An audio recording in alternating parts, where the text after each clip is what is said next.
Nini's story. Nini was getting ready for school. She drank her milk.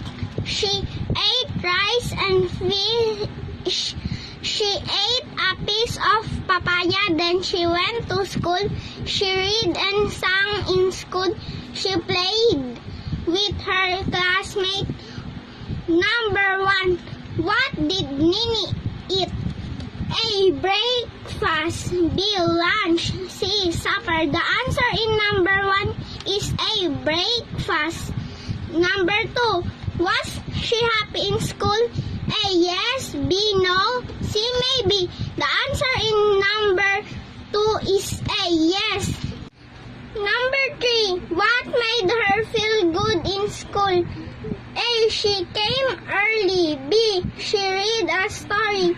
C. She had a good breakfast. The answer in number 3 is C. She had a good breakfast.